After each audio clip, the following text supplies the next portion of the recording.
Hi, it's Miss Goodrich. Today we're going to read What Pet Should I Get by Dr. Seuss. We want a pet, we want a pet. What kind of pet should we get? Dad said we could have one. He said he would pay. I went to the pet shop, I went there with Kay. And so we went in. I took one fast look and I saw a fine dog who shook hands, so we shook.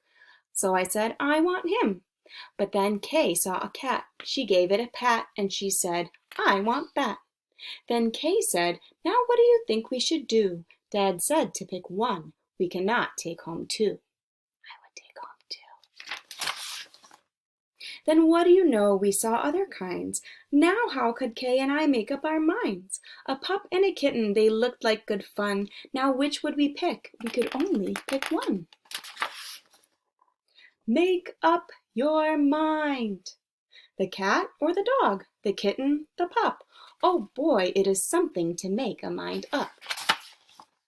Then I looked all around. I saw something with wings. I said, look at him. We can pick one that sings. But then, look over there, said my sister Kay. We can go home with a rabbit today.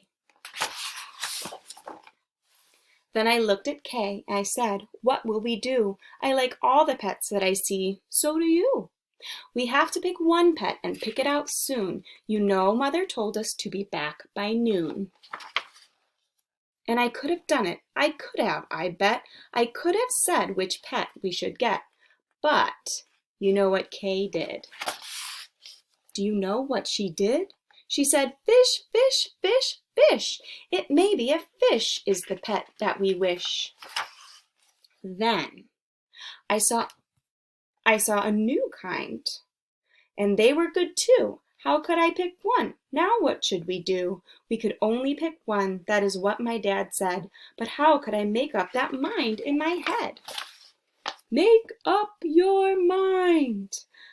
Pick a pet fast, pick one out soon. Mother and Dad said to be home by noon. The time may be now to make up my mind, but who knows what other good pets I might find. I might find a new one, a fast kind of thing, who would fly round my head with a ring on a string. Yes, that would be fun, but our house is so small, this thing on a string would bump, bump into the wall. My mother, I know, would not like that at all. So maybe some other good kind of pet, another kind maybe is what we should get. We might find a new kind, a pet who is tall, a tall pet who fits in a space that is small. My mother might like this pet best of them all. If we had a big tent, then we would be able to take home a yent. Dad would like us to have a good yent, but how do I know he would pay for a tent? So you see how it is when you pick out a pet. How can you make up your mind what to get? But what if we took one of each kind of pet? Then our house would be full of the pets we would get. No, Dad would be mad. We can only have one. If we do not choose, we will end up with none. I will do it right now. I will do it, I said. I will make up the mind that is up in my head. The dog or the rabbit, the fish or the cat. I picked one out fast, and then that was that. What do you think it is? They never tell us. So you'll have to guess what pet you think they picked. I wonder if they picked the cat or the dog or the bird or maybe a yent. Thanks for listening.